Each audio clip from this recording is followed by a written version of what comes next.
Muy buenos días. Muchas gracias por su asistencia esta mañana. A continuación daremos la bienvenida al Presidium de Honor. Nos acompañan el ciudadano presidente de la República, Andrés Manuel López Obrador.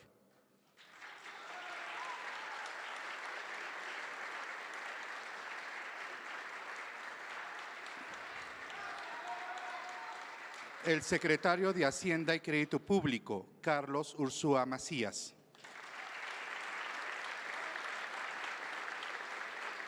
El gobernador del Banco de México, Alejandro Díaz de León.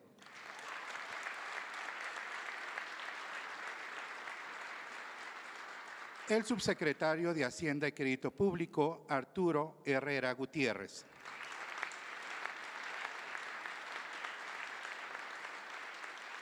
El presidente de la Asociación de Bancos de México, Marcos Martínez Gavica.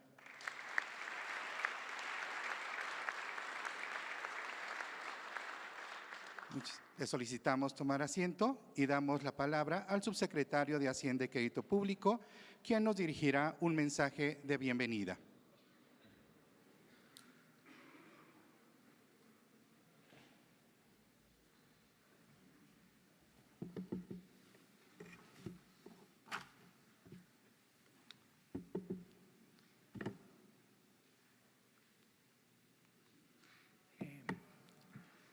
Buenos días, ciudadano Andrés Manuel López Obrador, presidente constitucional de los Estados Unidos mexicanos, Carlos Manuel Ursúa Macías, secretario de Hacienda y Crédito Público, Alejandro Díaz de León, gobernador del Banco de México, Marcos Martínez, presidente de la Asociación de Bancos de México, presidenta de la Comisión de Hacienda de la Cámara de Diputados, miembros del sector financiero, colegas de la Secretaría de Hacienda y Crédito Público, colegas del Banco Central.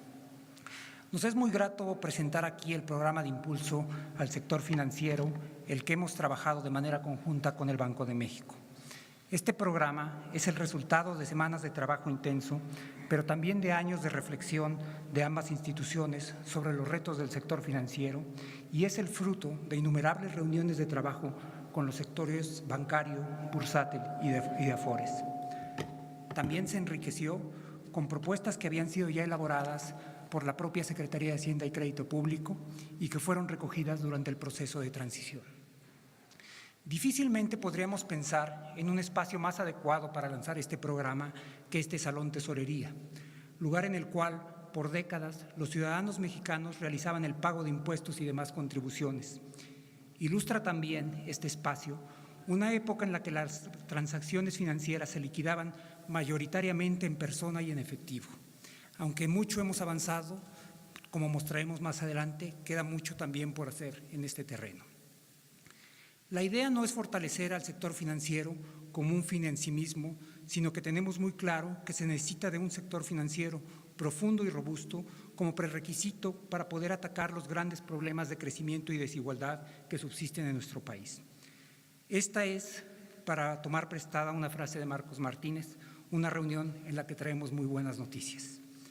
A continuación, abordaré de manera muy breve algunos de los retos económicos más importantes que tiene el país y lo cual dará contexto a por qué es necesario hacer adecuaciones al marco financiero del país para poder tocar estos temas. En nuestra opinión, los dos problemas más importantes del país es la falta de crecimiento y la desigualdad. Como pueden ver en la gráfica ahí, el país ha crecido entre el 1990 y 2017 a tasas de alrededor del 2.3% y con una población que todavía crece a niveles de 1.4, 1.5%, la tasa de crecimiento per cápita del país es únicamente de 1.10% en los últimos 28 años. Esta tasa está muy por debajo de la de Brasil, de Argentina, de Colombia, de los pares latinoamericanos. Este claramente es uno de los retos más importantes que tiene el país. No solamente tenemos un problema de crecimiento a lo largo ya de las últimas décadas, sino que esto se viene compuesto por un problema de desigualdad que no es ajeno al resto de las economías latinoamericanas. Pero al igual que muchas de las economías latinoamericanas, el problema de desigualdad se ve compuesto también por un problema de desigualdad intrarregional.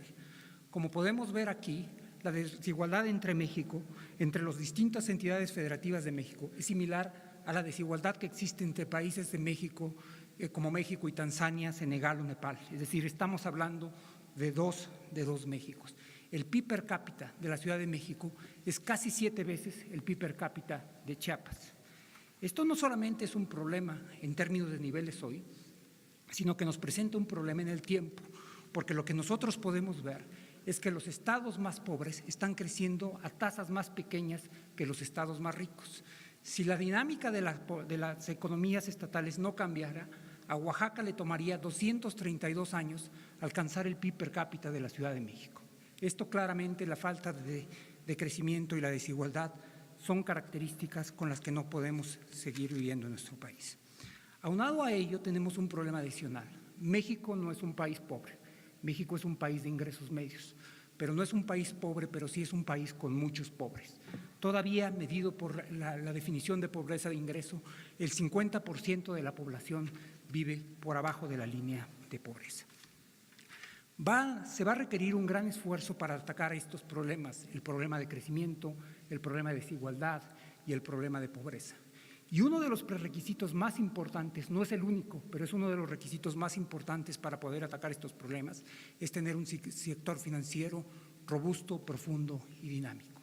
Lo que quiero mostrar a continuación son algunos de los retos que tenemos en el sector financiero y posteriormente tanto el secretario de Hacienda, Marcos Martínez, y el gobernador del Banco de México compartirán con ustedes qué es lo que vamos a hacer, qué es lo que conjuntamente hemos planteado para poder atacar estos problemas. Quisiera empezar con esta gráfica. En México, solamente el 28% de los mexicanos tiene una cuenta de débito o una cuenta de ahorros. Eso está muy por abajo de países de ingresos similares como China y coloca a México en la vecindad de países como Nicaragua, países que tradicionalmente han sido considerados con un nivel de desarrollo muchísimo más bajo que el mexicano. Si vemos en la gráfica de la derecha, lo que encontraremos es el valor de los pagos realizados en México a través de medios electrónicos y tiene solamente un 8% del PIB. Por eso decía yo que era muy destacable que hiciéramos esta presentación en este Salón de Tesoreros, porque lo que quiere decir esta gráfica es que un número muy, muy alto de las transacciones financieras y de los pagos en México se sigue realizando en efectivo, no muy distinto de cuando los impuestos se pagaban en esta misma sala de esa forma. Si bien esto pasa a nivel de cuáles son las cuentas de ahorro, no va a ser muy distinto si vemos nosotros, por ejemplo, con respecto a las cuentas específicas de ahorro para el retiro. Solamente el 40% de los mexicanos tienen una cuenta de Afore y solamente hacen el 4.9% de ello hace aportaciones voluntarias. Esto en lo que se está traduciendo es que si bien las Afores manejan una fuente muy, muy importante de recursos, el 15% del PIB, está muy por abajo de los que países de nivel de desarrollo similares como Colombia hacen o como Chile, que maneja 4 veces más que la economía mexicana. Entonces tenemos un problema de inclusión financiera, tenemos un problema de profundidad del sector de las manejadoras de pensiones. Pero tenemos un problema además en otros sectores financieros. Si vemos el sector bursátil, el sector más avanzado y más sofisticado financieramente, podemos ver que en México solamente cotizan alrededor de 141 empresas, muy por abajo de otros países. Chile, que es un país que tiene 6 veces menos población que México, tiene 50% más de empresas cotizando en bolsa. Y si pasamos a otro sector, al tema del acceso a crédito por empresas, lo que vamos a ver es que las empresas grandes mexicanas, el 100% de ellas tienen acceso a algún tipo de financiamiento a otro, pero solamente el 10% de las empresas micro y solamente el 27% de las empresas pequeñas tienen algún tipo de acceso al financiamiento. No solamente impide el crecimiento de estas empresas, sino que las empresas medianas, micro y pequeñas son las que producen la mayor cantidad de empleo en nuestro país. Esto es un problema muy serio y esto es parte de lo que queremos atacar con este programa que hoy vamos a lanzar. El uso de efectivo en México es utilizado de manera muy, muy alta. La gráfica de acá es francamente preocupante. En sectores tan importantes como el transporte público, el pago de impuestos, renta, etcétera, más del 90% de las transacciones se hacen en efectivo. Esto tiene problemas de eficiencia, tiene problemas de seguridad para los mismos ciudadanos que utilizan efectivo para ellos, tiene problemas de transparencia, tiene problemas de criminalidad y tiene problemas incluso, para decirlo francamente, de supervisión para el fisco mexicano. Y finalmente, un asunto adicional que ha sido muy importante y que ha sido preocupante para esta administración es el tema de los jóvenes entre 15 y 17 años. Los jóvenes mayores de 15 años en México forman parte de la población económicamente activa, de tal forma que entre 15 y 17 años un joven o estudia o trabaja. Si trabaja, recibe un salario, pero no tiene derecho a abrir una cuenta en la cual puede recibir su salario. Ahora, esta nueva administración tiene un programa nuevo de becas para los estudiantes de educación media superior y tal como está hoy la ley, tampoco pueden recibir pueden abrir una cuenta bancaria en la cual poder recibir estos recursos. Entonces, este es un problema adicional. Los mexicanos tenemos pocas cuentas bancarias, pero además para un grupo muy importante, entre 15 y 17 años, está prohibido legalmente que tengan cuentas bancarias. Ante este problema, lo que nos hemos planteado todos los que estamos aquí presentes es la cuestión de qué es lo que podemos hacer, qué es lo que debemos hacer. Y estas son las cosas que proponemos, las voy a listar de manera muy, muy breve y posteriormente mis compañeros de la mesa van a hacer algunas referencias mucho más específicas en torno a ellas. En primer lugar, para impulsar la inclusión financiera, vamos a desarrollar conjuntamente, Marcos hablará de ello, el gobernador hablará de ello, el desarrollo de una banca digital que permita que lleguen los sistemas financieros a los lugares más alejados de México. En segundo lugar, vamos a fortalecer y mejorar las condiciones en que los trabajadores mexicanos acceden a los créditos de nómina. En tercer lugar, se trata de permitir que los mexicanos entre 15 y 17 años puedan abrir cuentas bancarias en su propio nombre y sin tutor. En cuarto lugar, se está proponiendo impulsar el mercado de bonos corporativos al actualizar la regulación para permitir el préstamo de valores y la homologación del tratamiento tributario de tenedores de bonos nacionales y extranjeros. Y en quinto lugar, estamos proponiendo fortalecer el régimen de inversión de las AFORES y el ahorro voluntario, que esperamos tenga dos beneficios muy claros. Uno, aumentar la fuente de fondos disponibles y dos, y esto es muy, muy importante, aumentar los recursos a los que los trabajadores mexicanos tendrán acceso cuando finalmente se retiren. Y finalmente, estamos proponiendo impulsar el mercado de capitales mediante un mecanismo que permita incubar empresas y sacarlas a bolsa con el pago de un impuesto sobre la renta al 10%. Este es un conjunto muy, muy robusto de medidas que atacan todos los sectores relevantes del sector financiero, empezando en la parte baja de la pirámide de ingreso con la inclusión financiera, los mercados de bonos corporativos, los préstamos de nómina, el mercado de capitales y el impulso al sector de las AFORES. Muchísimas gracias.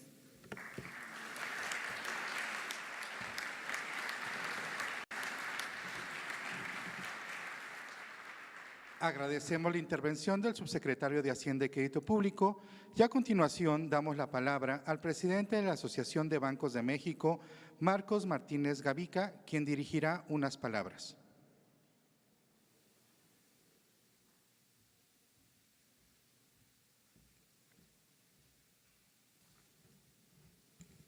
Muy buenos días, señor presidente. Doctor Ursúa, don Alejandro, gobernador del Banco Central, Arturo, coordinador de este evento tan bien organizado.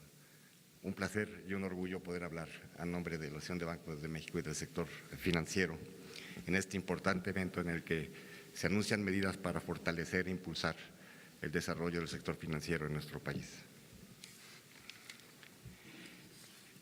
Yo comenzaría diciendo que el sistema financiero en su conjunto y particularmente la banca mexicana inicia el 2019 con una base fuerte en la que destaca un crecimiento del crédito sólido y robusto, gracias al cual vivimos el ciclo de expansión crediticia más prolongado, sano y sostenible en la historia de la banca de nuestro país. Contamos con un sistema bien capitalizado y muy bien regulado, aunado a un entorno de competencia, por lo que la banca se encuentra en óptimas condiciones para continuar apoyando a las familias y al sector productivo de México, de nuestro país.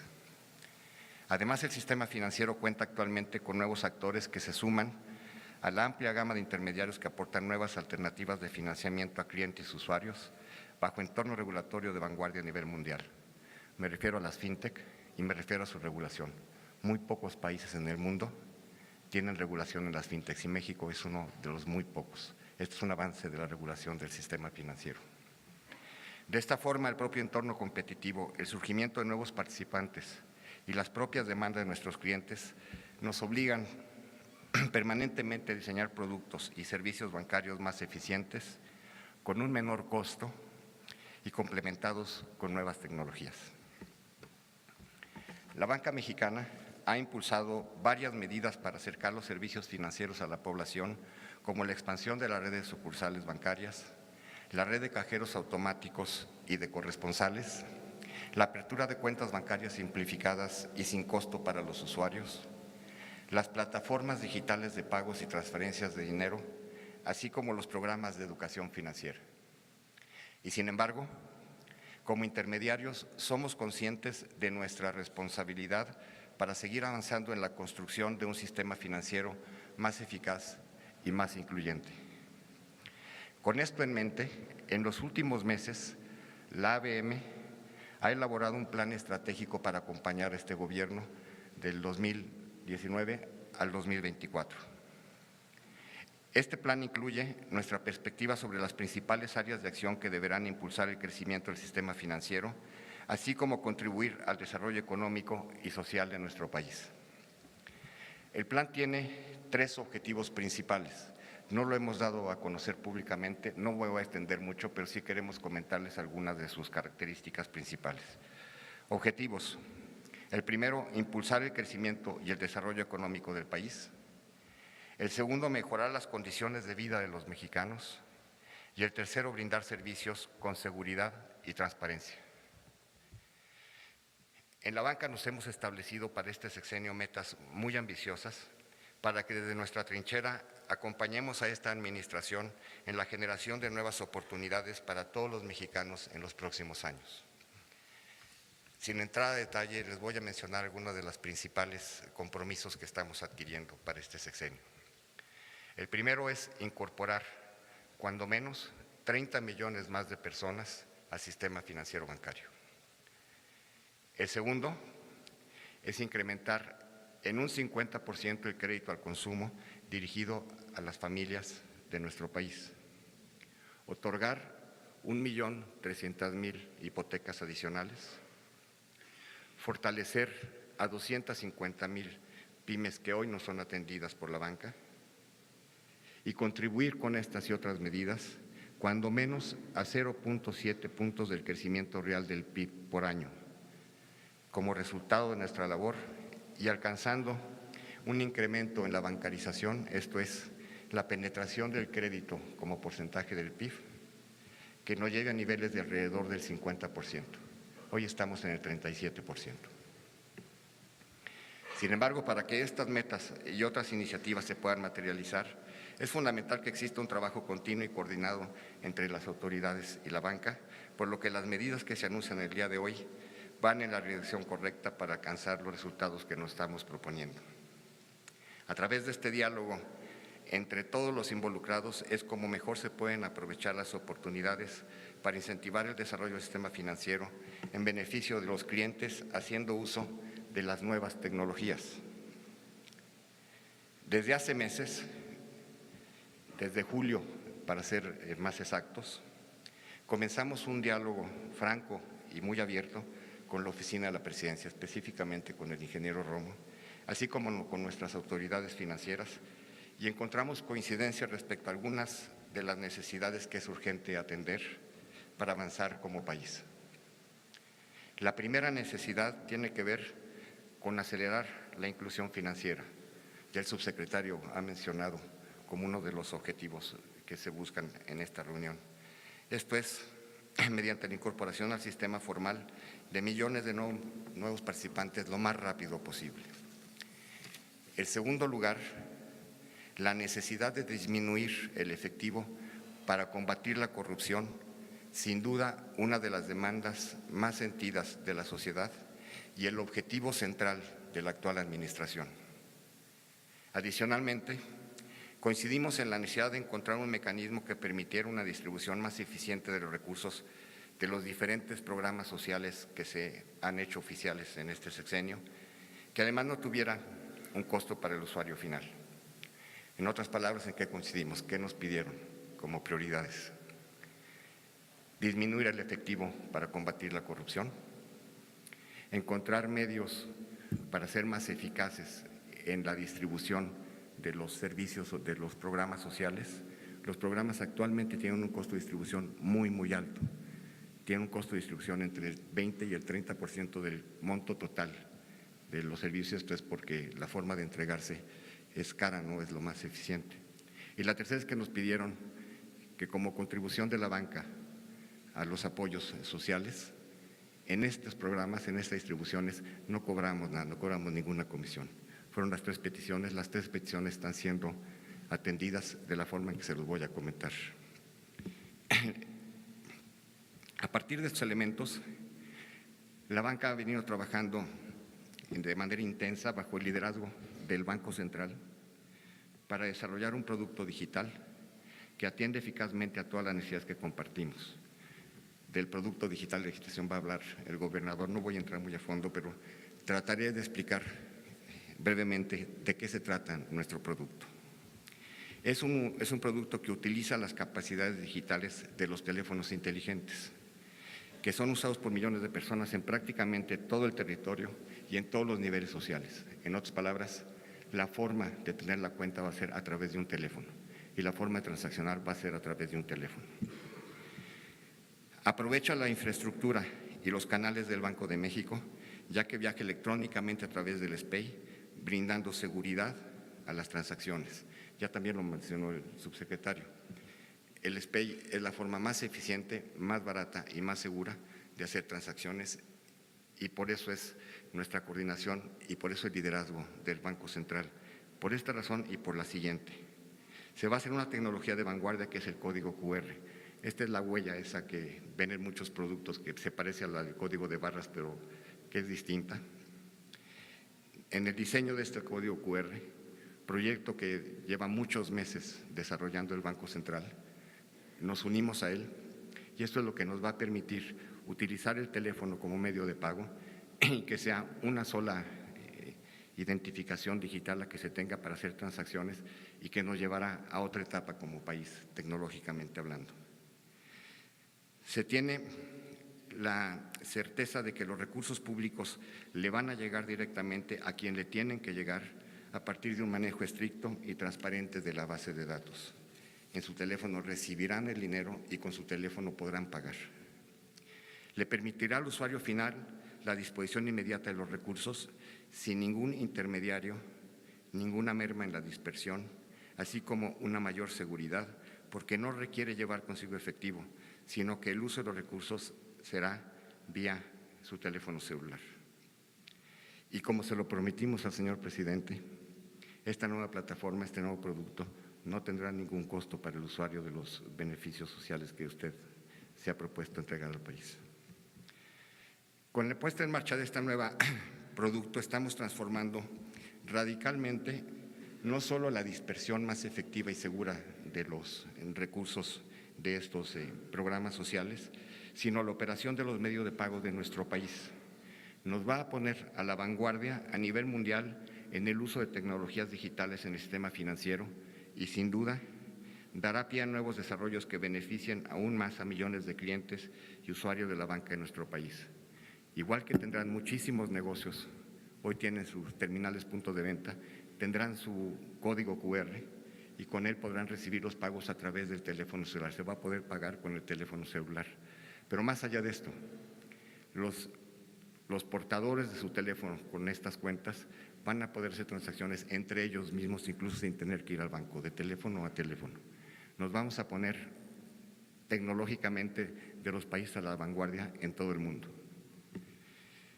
Esta plataforma en la que operarán al menos 20 de los principales bancos en nuestro país, por lo menos 20 bancos tendrán este producto disponible para los clientes y todos con las mismas condiciones y todos operando exactamente igual. Va a estar listo para su lanzamiento en la convención bancaria en marzo próximo, en donde contaremos con la presencia del presidente de la República para que sea el testigo de honor. Señoras y señores, el sistema financiero ha sido y continuará siendo un actor comprometido con México y su desarrollo, por lo que celebramos y acompañamos las medidas anunciadas el día de hoy por parte del Gobierno de México y del Banco Central. Como muestra de nuestro compromiso con el país, el sistema financiero en su conjunto y concretamente la banca mexicana tiene sobre la mesa inversiones por más de 80,000 millones de pesos en los próximos 2 años para el desarrollo de tecnología, modernización de las redes sucursales, mejora de productos y servicios financieros e infraestructura. Como hemos dicho anteriormente, los bancos estamos listos para trabajar de manera decidida y conjunta con las autoridades para responder oportunamente con soluciones que contribuyan al desarrollo y a la generación de más y mejores oportunidades para todas las familias y las empresas mexicanas.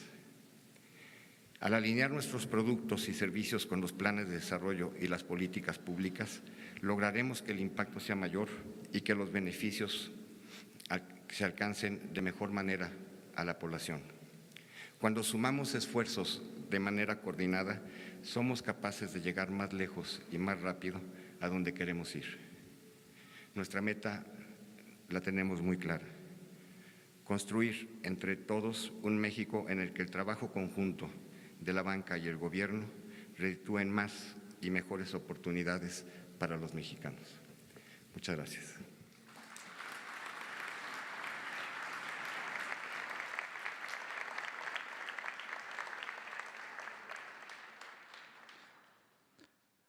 A continuación,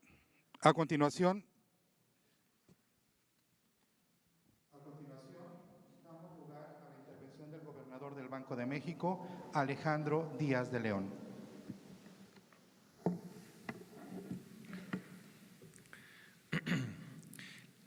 Licenciado Andrés Manuel López Obrador, presidente constitucional de los Estados Unidos mexicanos. Doctor Carlos Ursúa, secretario de Hacienda y Crédito Público. Doctor Arturo Herrera, subsecretario de Hacienda y Crédito Público. Ingeniero Marcos Martínez Cavica, presidente de la Asociación de Bancos de México. Señoras y señores, es un honor participar en este foro y exponer algunas acciones que ha aprobado la Junta de Gobierno del Banco de México, las cuales se suman al conjunto de medidas orientadas a impulsar la inclusión y la profundidad del sector financiero y que hoy se están anunciando. El Banco de México tiene por finalidad proveer a la economía del país de moneda nacional, con el objetivo prioritario de mantener la estabilidad de su poder adquisitivo. Además, tiene 2 finalidades adicionales: promover el sano desarrollo del sistema financiero y propiciar el buen funcionamiento de los sistemas de pagos. Estos objetivos se encuentran entrelazados, pues la emisión y circulación de dinero fiduciario cumple con su propósito cuando la población confía en que la autoridad emisora cuidará su función como depósito de valor y medio de pago. Así, un banco central debe buscar que la moneda conserve su poder adquisitivo y que funcione ampliamente como medio de intercambio y base de todo tipo de operaciones financieras. En un sistema financiero sano, los intermediarios proveen servicios financieros de calidad, en términos y precios adecuados y de manera sostenible. Asimismo, un sistema financiero sano debe ser accesible y poder atender a toda la población. Inclusive, la propia estabilidad del sistema financiero debe ser entendida como un imperativo para que la ciudadanía cuente de manera permanente con los servicios financieros que requiere. Así, el fin último de la regulación del Banco de México gira alrededor de los consumidores de servicios financieros. En esta estrategia se tienen 3 ejes de acción. El primero es promover la mayor eficiencia y competencia en la provisión de servicios, reduciendo los costos de movilidad de los usuarios, eliminando barreras de entrada a nuevos participantes y conformando una arquitectura abierta en las redes de información y de pagos. El segundo consiste en proveer mejor información, ya que una mayor calidad y claridad de la información pública sobre los productos y servicios que ofrecen los intermediarios permite a los usuarios comparar y tomar mejores decisiones. La transparencia beneficia directamente al consumidor e incentiva una mayor competencia entre los intermediarios. El tercer eje de acción radica en la protección de los intereses de los consumidores, previniendo y castigando posibles incumplimientos normativos o cualquier tipo de abuso. Actualmente, gracias a la revolución de las tecnologías de información, como nunca antes contamos con herramientas que permiten avanzar significativamente en estos tres ejes de acción.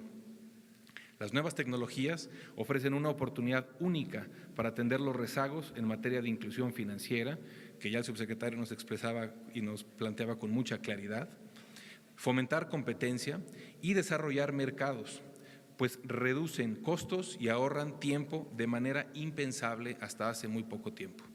Por ejemplo, considérense los beneficios que se tendrían si un teléfono inteligente puede convertirse en una suerte de sucursal bancaria. Y es precisamente en lo que muchas de las acciones que estamos impulsando están orientadas. Así, las nuevas tecnologías abren la posibilidad de extender ampliamente los beneficios de la bancarización, integrar económicamente a grupos vulnerables y generar mayor igualdad de oportunidades. El día de hoy quiero referirme a algunas medidas en las que el Banco de México ha venido trabajando y que redundarán en importantes beneficios para la sociedad. La primera está relacionada con el objetivo institucional de promover el buen funcionamiento de los sistemas de pagos. Consiste en desarrollar una plataforma para hacer transferencias electrónicas gratuitas a través de teléfonos inteligentes, es decir, poder hacer pagos móviles todos los días del año y a cualquier hora. Esto tiene un claro impacto favorable.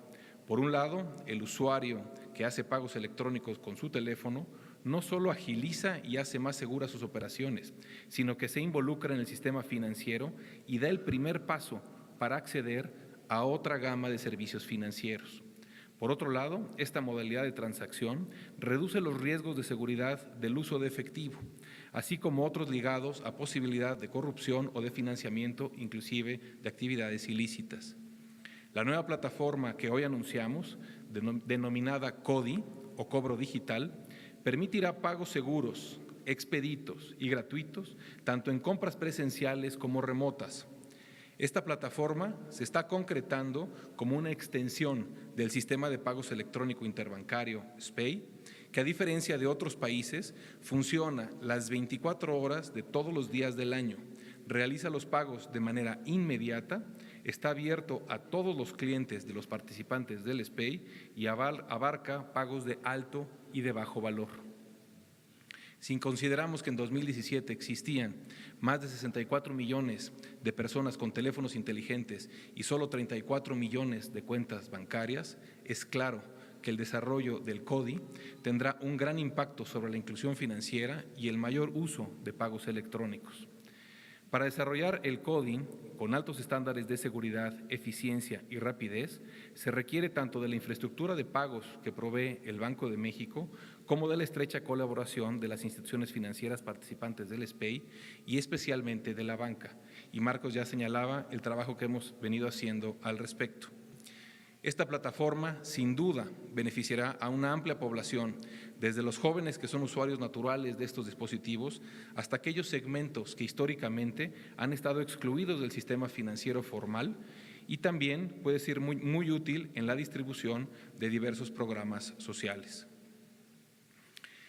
Y señalar que esta regulación está en la plataforma para recibir comentarios que el banco ha anunciado a partir del año pasado y tendrá dos fases. La primera fase es una de prueba donde es adhesión voluntaria de las instituciones que están listas con la tecnología para participar y se prevé que hacia el tercer trimestre del año entrante la participación sea obligatoria a quienes participan en el SPEI. Así tendremos estas dos fases, con una primera, con aquellas instituciones que estén listas para adherirse de manera voluntaria, y de hecho está la regulación disponible para recibir comentarios como lo hace tradicionalmente el banco desde el año pasado. La segunda medida a destacar está asociada al objetivo de propiciar el desarrollo del sistema financiero y contempla que los trabajadores puedan usar sus cuentas bancarias de nómina como fuente de pago para todo tipo de créditos y con cualquier banco, bajo una arquitectura abierta. Así, los créditos asociados a nómina podrán contratarse con cualquier intermediario y no solo con el que lleva la cuenta de nómina. Esta medida abona al mismo tiempo a la justicia y a la eficiencia, pues por un lado hace efectiva la libertad del usuario para elegir entre cualquier banco y por el otro aumenta la efectividad de las fuentes de pago de los créditos, lo que reduce riesgos y costos en el sistema financiero. Con ello se promueve la competencia y la movilidad de los usuarios. También a este respecto, la regulación está en un periodo de transición y los bancos han estado trabajando en poner a punto sus sistemas para hacer una realidad esta regulación del banco. La tercera medida corresponde a una serie de acciones para el impulso a los mercados financieros de renta fija y de capitales. Estas incluyen abrir la posibilidad de que un mayor número de entidades financieras realicen operaciones de reporto, permitir que los valores objeto de préstamo puedan ser acciones de menor liquidez y ampliar la gama de títulos sujetos de reporto y préstamo para considerar desde aquellos con calidad BBB-. Estas medidas flexibilizan criterios a fin de hacer más profundo y líquido al mercado de renta fija y de capitales, manteniendo en todo momento un estricto control sobre los riesgos y es complemento a muchas de las otras medidas que se darán a conocer. Señor presidente, señoras y señores, todas las acciones que impulse el Banco de México, tanto en la vertiente monetaria como en las de regulación al sistema financiero y de pagos, tienen como eje central al ciudadano. Así, buscamos promover acciones que contribuyan a que el sistema financiero ofrezca servicios en los mejores términos y condiciones y que empoderen a los usuarios. El reto es encontrar aquellas estrategias que den lugar a los mayores beneficios para la sociedad y de manera sostenible en el tiempo. Así, el marco regulatorio y la estrategia adoptada deben repercutir doblemente. Por un lado, en la calidad de los servicios financieros al ofrecer a los ciudadanos mejores opciones de ahorro, inversión y de financiamiento. Y por el otro, en hacer más competitivo, más resistente y profundo al sistema financiero y fortalecer así una palanca fundamental del desarrollo. El Banco de México ratifica su disposición para, en el ámbito de sus atribuciones, colaborar constructivamente con el Gobierno federal en la edificación de un sistema financiero cada vez más propicio para el crecimiento económico y el bienestar social. Las acciones que anunciamos se han diseñado evaluando sus costos y beneficios, cuidando su viabilidad y sostenibilidad y teniendo como eje central al consumidor de los servicios financieros. Por ello, es un gusto exponerlas y sumarlas al conjunto de acciones que habrán de seguir presentándose el día de hoy en este foro y que tienden a crear una base financiera más sólida para el crecimiento en los próximos años. Muchas gracias.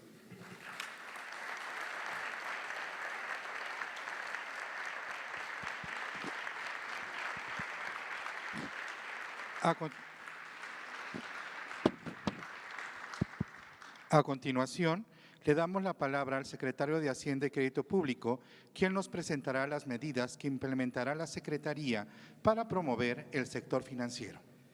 Ciudadano Andrés Manuel López Obrador, presidente constitucional de los Estados Unidos mexicanos.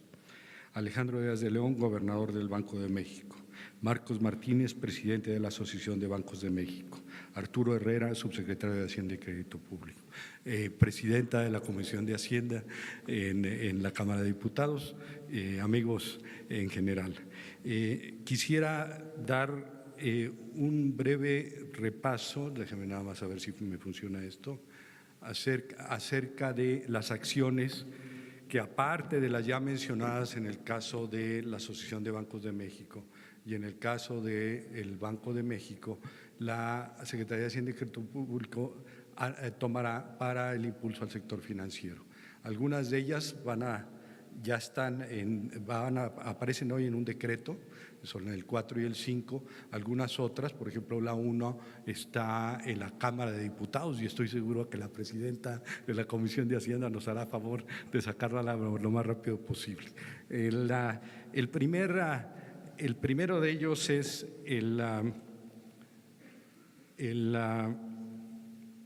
el impulso a la inclusión financiera de jóvenes entre 15 y 17 años, ya mencionada por el subsecretario. Hay países en donde los jóvenes a los 18 años pueden estar en el ejército y pero hasta los 21 años comprar bebidas alcohólicas.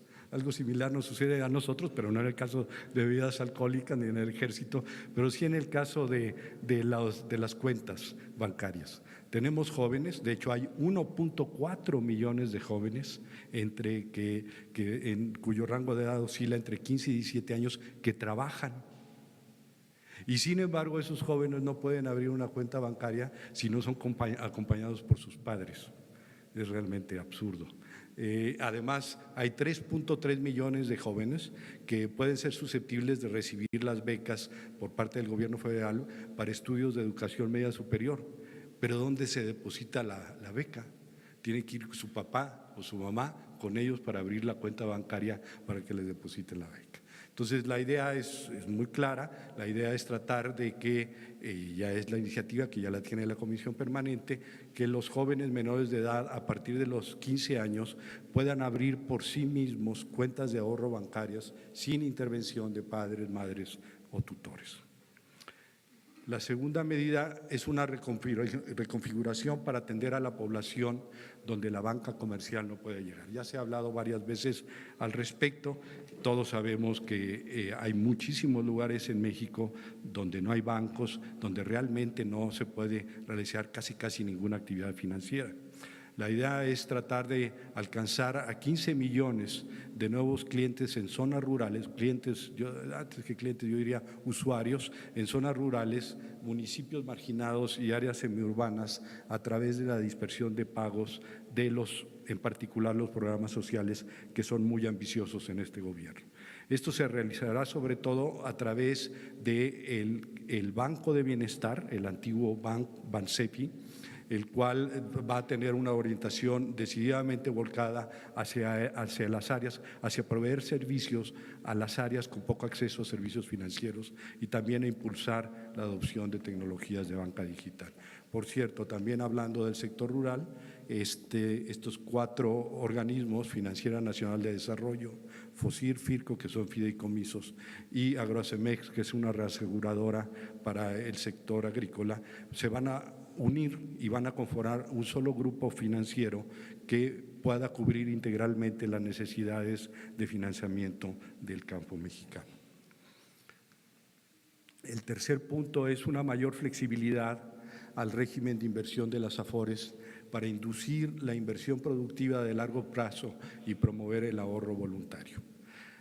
La manera en cómo las AFORES hasta este momento pueden invertir es un tanto rígida. Ahora la CONSAR, que es la supervisora en el caso de las AFORES, la Comisión Nacional,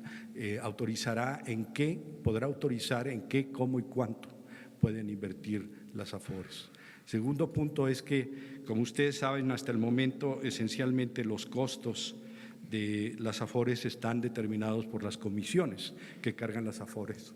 Esas comisiones oscilan entre relativamente comisiones bajas hasta algunas relativamente altas. En promedio, las comisiones en México siguen siendo del orden de, en este momento, como de 0.97, ya no es 1%, sino 0.97. Esto se logró hace unas cuantas semanas de bajar más allá del 1%. Aún queda mucho por hacer. En muchos países de América Latina las comisiones de las AFORES correspondientes tienden a ser del orden de 60, 70 puntos base, es decir, 0.6, 0.7, 0.8, y nosotros estamos ahorita en este momento en promedio en 0.96. Queda mucho por hacer ahí, pero ahí vamos. Hace unas semanas ya se logró cruzar el umbral del 1%, pero ahora también se pretenderá incorporar un segundo componente en este costo, que es el rendimiento de largo plazo que una Afore tiene. Hagan de cuenta, pues yo puedo decirles mi comisión es 50 puntos base, 0.5%, pero pues yo lo invierto en CETES. Entonces hasta un niño le puede pegar ahí al botoncito de los CETES, está bien fácil de administrarlo así. Pero no se trata de eso, no solamente debe haber comisiones bajas, pero también debe haber rendimientos a largo plazo que sean sustantivos. Entonces la idea es tratar de incorporar gradualmente ese segundo componente. Y tercero, ampliar el periodo que el ahorro voluntario puede permanecer bajo administración de las Afores. Como ustedes saben, si las Afores funcionan o van a funcionar en nuestro país, se va a requerir que haya mucho ahorro voluntario a lo largo del tiempo y que entre más jóvenes sean los trabajadores, haya más alicientes para ello. Entonces la idea es ampliar ese periodo para el ahorro voluntario. El punto 4 es un esquema para incentivar las ofertas públicas iniciales. Ya lo tenía una gráfica que puso el subsecretario, en donde el número de empresas que cotizan en nuestra bolsa, ya hay ahora 2 bolsas por fortuna, nada más que la segunda acaba de iniciar, es muy bajo para estándares internacionales, no solamente para estándares internacionales, para estándares de América Latina. De hecho, el número de empresas que cotizan en este momento en la bolsa es menor que las que cotizaban hace como 20 años. Entonces, la idea es tratar de impulsar las ofertas públicas iniciales, y una forma muy buena de hacerlo es simplemente reduciendo el costo en términos del impuesto sobre la renta de 30 a 10%, no para todos, por supuesto que no, sino para aquellos que van a enajenar sus acciones para incrementar su capital, digamos para entrar a la bolsa. Entonces eso les va a dar aliciente a las empresas para entrar a la bolsa. Y también, porque hay que reconocer que el sector, las inversiones financieras extranjeras son importantes, algunas veces tan importantes como las nacionales. En el caso de inversión financiera, se va a homogeneizar el tratamiento fiscal para tenedores locales y también tenedores extranjeros de bonos corporativos. Y finalmente, el otro punto es una mayor flexibilidad a intermediarios financieros en sus operaciones de préstamo de valores y reportes. Esto es un poquito técnico, pero esencialmente lo que quiere decir es que si, por ejemplo, yo soy una Afore que tiene ciertos bonos mexicanos y llega un fondo de cobertura que quiere esos bonos por un cierto tiempo, yo se los puedo prestar. Yo como Afore se los puedo prestar a ellos. Eso también puede dar mucha flexibilidad y un aumento en la liquidez y en la profundidad del mercado secundario de valores. Las medidas anteriores se complementan con lo que acaba de hablar sobre lo que acaba de hablar el presidente de la Asociación de Bancos de México y también el gobernador del Banco de México. Se van a incorporar y lo han hecho de manera estupenda los dos. Yo aquí hago de manera pública un reconocimiento muy rápido al Banco de México. No solamente es un muy buen banco en términos de política monetaria, pero tiene mucha gente muy buena en tecnologías de información extraordinarias. La idea es pues entonces complementar lo que ellos justo acaban de decir con estas acciones que la Secretaría de Hacienda y Crédito Público tomará. Muchas gracias.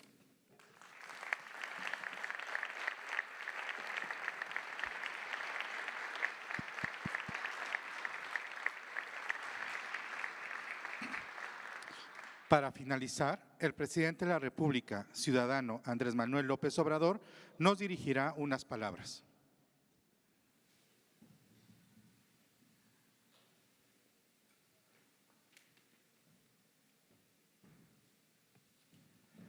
Agradecer la presencia de todas, de todos ustedes en este importante acto, de manera muy especial. Agradecer la participación del maestro Alejandro Díaz de León, gobernador del Banco de México, una institución fundamental para la vida pública de nuestro país en el terreno económico y financiero. Agradecer también a Marcos Martínez Gavica, presidente de la Asociación de Bancos de México, por su participación, apoyo, confianza que ha expresado al nuevo gobierno, y destacar el trabajo que han venido realizando los servidores públicos de la Secretaría de Hacienda, tanto Carlos Ursúa, secretario de Hacienda, como Arturo Herrera Gutiérrez, subsecretario de Hacienda y Crédito Público. Profesionales, honestos, responsables, serios, servidores públicos. Estamos iniciando una etapa nueva en la vida pública del país y es conveniente repasar algunos principios básicos del nuevo gobierno, criterios fundamentales. Primero, el respeto al Estado de Derecho, que de verdad todos actuemos con la responsabilidad de cumplir el marco legal, de cumplir lo que establece la Constitución y las leyes que de ella emanan, que haya un auténtico Estado de Derecho. Repito, auténtico, no la simulación de que la ley se respeta en la forma para violarse en el fondo. Esto es fundamental, esto es una regla clara para la convivencia entre los mexicanos y también para ser respetados en el extranjero, que haya un auténtico Estado de Derecho. Esto implica acabar con la impunidad y con la corrupción, entre otras cosas, que llevemos a la práctica la máxima liberal de que al margen de la ley nada y por encima de la ley nadie. Si afianzamos este proceder, vamos a estar hablando de un elemento fundamental en lo que llamamos la cuarta transformación de la vida pública del país. Vamos a estar hablando de un verdadero cambio, de una transformación. Pero ese es un pilar para el desarrollo de México, para iniciar una etapa nueva en la vida pública del país, Estado de Derecho. Esto implica respeto a las decisiones de los organismos autónomos y división y equilibrio entre los poderes. Nos hemos comprometido a respetar la autonomía del Banco de México y se va a cumplir. No vamos nosotros a interferir en las decisiones que corresponden al Banco de México. Y por lo que sí compete a nuestras facultades, vamos a mantener el compromiso de llevar a cabo una administración equilibrada. Vamos a mantener siempre equilibrios económicos, no vamos a gastar más de lo que tengamos de ingresos, no vamos a seguir endeudando al país, vamos a buscar que no haya déficit en el manejo de las finanzas públicas. Esto se va a lograr al mismo tiempo que no pensamos aumentar impuestos ni crear impuestos nuevos. ¿Por qué? Vamos a poder financiar el desarrollo sin aumentar la deuda, sin déficit, sin aumentar impuestos en términos reales. Confiamos que nos va a funcionar la fórmula de hacer un gobierno austero, sobrio, sin lujos. Vamos a liberar muchos fondos para el desarrollo con un plan de austeridad republicano. Se gasta mucho en el gobierno, le cuesta mucho a la sociedad mantener al gobierno. Se llegó a extremos en que el gobierno se consume prácticamente todo el presupuesto. El gobierno estaba ensimismado y era muy poco lo que se transfería, se trasladaba, se orientaba en beneficio de los ciudadanos, porque el gobierno tenía otra función, no era promotor del desarrollo, era facilitador de negocios en beneficio de minorías.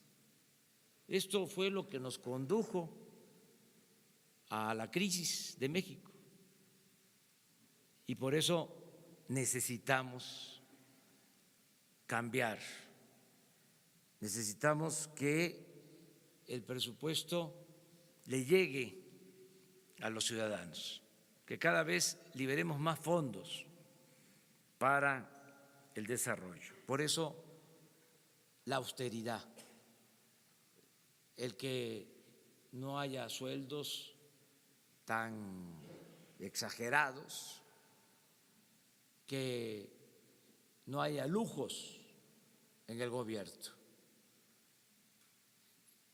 Esto lo hacen las empresas, se hace en las familias, no se derrocha el dinero, no hay gastos superfluos, no hay desperdicio. Es elemental que una buena administración significa un manejo austero del presupuesto. Y esto nos va a permitir liberar fondos para el desarrollo. Insisto, sin aumentar impuestos y sin endeudar al país. Y lo otro, que también es una fuente para financiar el desarrollo, una fuente importante, es el no permitir la corrupción, porque es mucho también lo que se iba por el caño de la corrupción.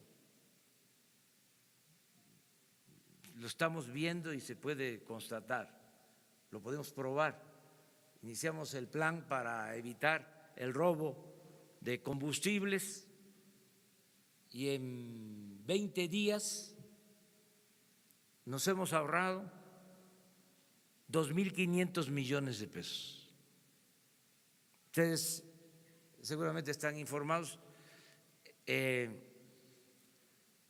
año pasado se robaron más de 60.000 millones de pesos combustible. Esto fue creciendo. Hace 2, 3 gobiernos se robaban 10.000 millones, los tenía hasta contabilizado la Secretaría de Hacienda, eran parte del presupuesto. Es decir, se descontaba el robo y fue creciendo cada vez más, al grado de que ya era otra empresa paralela, una piratería tolerada de más de 60.000 millones de pesos. Se robaban en promedio 700 pipas diarias de gasolinas. Hoy informaba yo que hemos logrado con el plan reducir el robo solo a 100 pipas, es decir, 600 pipas diarias menos. Si eso se traduce en 20 días, estamos hablando de 2.500 millones de pesos. En este plan, si actuamos así en todo, pues vamos a liberar muchos fondos para el desarrollo. Imagínense, 60.000 millones son los que necesitamos para realizar, construir en 3 años una nueva refinería que nos cuesta 8.000 millones de dólares, 60.000 millones de pesos por año. Entonces, sí tenemos posibilidad de financiar el desarrollo de otra manera y ese es el plan que se está llevando a la práctica. Y vamos a tener recursos también para impulsar el desarrollo, para impulsar la inversión privada con capital semilla, con los recursos que invierta el sector público, lo que es inversión pública. Vamos a tener recursos para impulsar la construcción del Tren Maya, vamos a invertir bastante en petróleo, en la generación de energía eléctrica. El año pasado, por poner un ejemplo, se trabajó en 50 pozos petroleros. Este año vamos a trabajar, ya estamos haciéndolo, en 150 pozos petroleros, porque se nos está cayendo la producción petrolera y necesitamos intervenir pronto para incrementar la extracción de crudo. Vamos también a rehabilitar las refinerías, se va a construir una nueva refinería, vamos a desarrollar el Istmo de Tehuantepec con una nueva vía de tren de carga de contenedores, rehabilitando los 2 puertos, el de Salina Cruz, el de Coatzacoalcos. Vamos a aprovechar esa ventaja que tenemos de estar muy cerca de el Pacífico y del Atlántico, de poder comunicar a países de Asia con la costa este de los Estados Unidos. Y vamos ahí en esa franja a impulsar mucho la creación de empleos, el que podamos poner fábricas ensambladoras y crear muchos empleos. Todo esto en el propósito de ir creando de sur a norte cortinas de desarrollo para retener a los mexicanos, que la migración sea optativa, no obligatoria. Ese es el ideal que queremos convertir en realidad, que el mexicano pueda trabajar donde nació, donde están sus familiares, donde están sus culturas, sus costumbres. Y esto lo hemos planteado al gobierno de Estados Unidos, lo ha entendido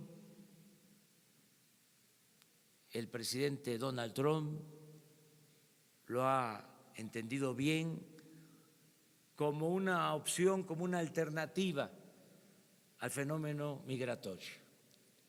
Y estamos en pláticas, en conversaciones, porque hay ya un compromiso de apoyar este plan de desarrollo del sur, del sureste, con 4.800 millones de dólares de inversión estadounidense.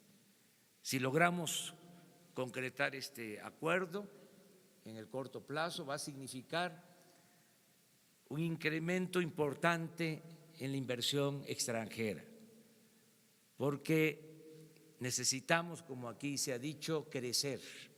No podemos seguir creciendo a una tasa promedio anual del 2%. México es de los países con menos crecimiento económico en el mundo. Y para crecer se requiere de inversión, y no es suficiente la inversión pública y tampoco la inversión privada nacional, se requiere también de la inversión extranjera. Entonces, ese es el plan, promover inversión en la aplicación de estas acciones, llevar a cabo estos proyectos y de esta manera crecer para sacar al país adelante. Si hay crecimiento económico, hay empleo. Yo espero que podamos crear muchos empleos para que de esta manera no tengamos necesidad de seguir con los flujos migratorios, que la gente, repito, pueda trabajar en sus lugares de origen. Y lo vamos a lograr, estoy convencido de eso. La construcción del Tren Maya va a ocupar de mucha mano de obra, la construcción de la nueva refinería en Dos Bocas, lo mismo, el proyecto del Istmo, vamos a sembrar 1 millón de hectáreas de árboles frutales y maderables en el sureste. Solo este proyecto va a demandar 400,000 empleos permanentes. Entonces, vamos de esta forma a lograr que haya crecimiento, que haya empleo, desde luego cuidando siempre que el crecimiento no nos signifique inflación. Tenemos que hacerle como se está actuando en el caso del combate a lo que coloquialmente se llama el huachicoleo.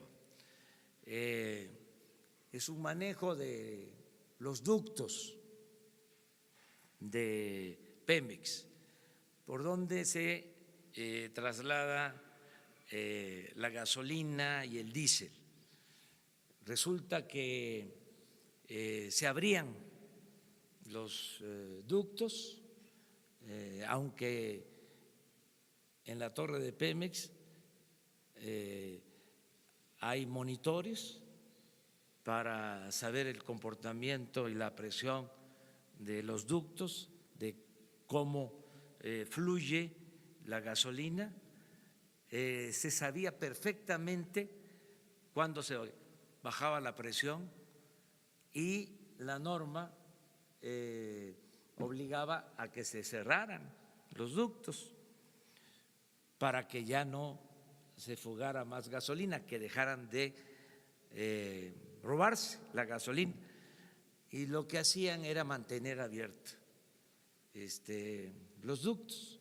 Entonces, por eso 700, 800 pipas, un día más de 1000 pipas diarias. Entonces, intervenimos y tenemos ya el control de los ductos y se van abriendo poco a poco y estamos haciendo cambios para transportar gasolina, combustible en pipas. Cuando hay ductos que no tienen el control suficiente porque crearon ramales, medios de distribución alternos con almacenamiento para el combustible. Entonces, es controlar los ductos sin dejar de abastecer. ¿Cómo hacerle? ¿Cómo equilibrar? Pues es lo mismo, cómo crecer sin inflación. Los economistas a veces lo resuelven de manera muy fácil. Se habla del símil de cuando se calienta un carro, que eso es el equivalente a la inflación. Entonces, para que el carro ya no se caliente, se apaga el carro, ¿no? Pues ya no se calienta, ya no hay inflación, pero ya no camina el carro, no hay crecimiento. Entonces, aquí el chiste está, el meollo del asunto estriba en que el carro camine sin calentarse, ese equilibrio. Entonces, por eso las recomendaciones del Banco de México, que tiene como propósito controlar la inflación, también el crecimiento, pero más el control de inflación. Nos gustaría que no solo sea control de inflación, sino que también se pensara en el crecimiento. Pero bueno, en lo que corresponde al control de inflación, nosotros vamos a actuar de manera muy prudente, muy responsable. O sea, que haya crecimiento sin inflación. Ya se ha logrado. Ahora que tomé posesión del cargo como presidente de la República, recordaba yo lo que fue el periodo de don Antonio Ortiz Mena, secretario de Hacienda. 2 sexenios, 12 años de crecimiento económico como no se ha visto, de 6% promedio anual. Pero lo más importante, que se logró el crecimiento económico del 6% anual sin inflación y sin endeudamiento del país. Ahí está la clave. Eso no se ha logrado en los últimos tiempos. Tenemos que ir hacia ese modelo de crecer sin inflación y sin endeudar al país. Yo celebro mucho el que se esté logrando este acuerdo para la inclusión financiera. Es muy importante, es fundamental. Celebro más que nada la concurrencia de 3 instancias de la Asociación de Banqueros, del Banco de México y de la Secretaría de Hacienda en este propósito de modernizar todo el sistema financiero, la inclusión, el que se puedan hacer estas operaciones utilizando tecnología de punta. Yo doy a conocer también que se va a hacer un esfuerzo importante para lograr la conectividad en todo el país, que también en eso traemos atraso. Tenemos muy poca conectividad para internet, para telefonía celular. Tenemos una conectividad de solo el 20% de nuestro territorio. No alcanzamos a tener red de comunicación de internet, ni siquiera en todas las cabeceras municipales. En el 80% del territorio nacional no tenemos conectividad con internet. Sale uno de una ciudad, de una cabecera municipal, y ya no hay señal. Esto lo tenemos que resolver. Afortunadamente hay una buena infraestructura de la Comisión Federal de Electricidad, hay fibra óptica en prácticamente todo el país, y uno de los proyectos que vamos a impulsar con inversión privada, haciendo una mezcla de inversión pública y privada, va a ser el de lograr la conectividad a todo el país. Esto va a ayudar mucho para este propósito de lograr al mismo tiempo la inclusión financiera. Ya es un avance lo que se está logrando, que donde pueda utilizarse el teléfono móvil se puedan hacer operaciones entre bancos, entre usuarios de servicios bancarios, entre los mismos usuarios, como aquí se dijo, de bancos. Esto es algo muy importante, tiene que ver con la modernidad del país. Buscamos que sea una modernidad para todos, una modernidad forjada desde abajo y para todos. Por eso, el que sea lo más incluyente posible, que las sucursales bancarias estén pues en todos los pueblos. Actualmente no es así. Ahora con este sistema moderno a lo mejor ya no se van a requerir de sucursales bancarias, se va a poder llevar a cabo toda la operación bancaria mediante este sistema de comunicación moderno. Yo solo recuerdo, y así termino, que cuando fui jefe de gobierno de esta ciudad impulsamos mucho la bancarización.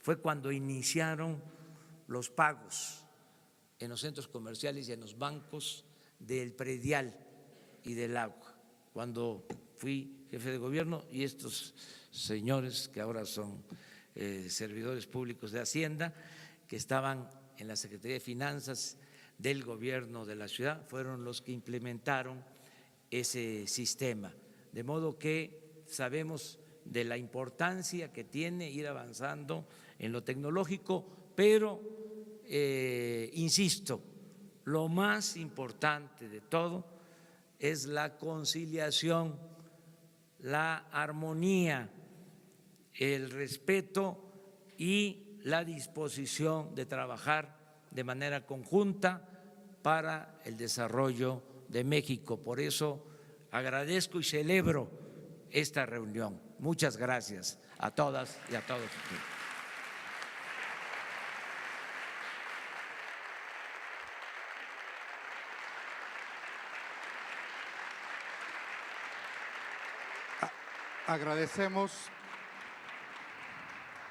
Agradecemos su presencia y para concluir el evento se solicita a los presentes ponerse de pie para la entonación del himno nacional.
Muchas gracias.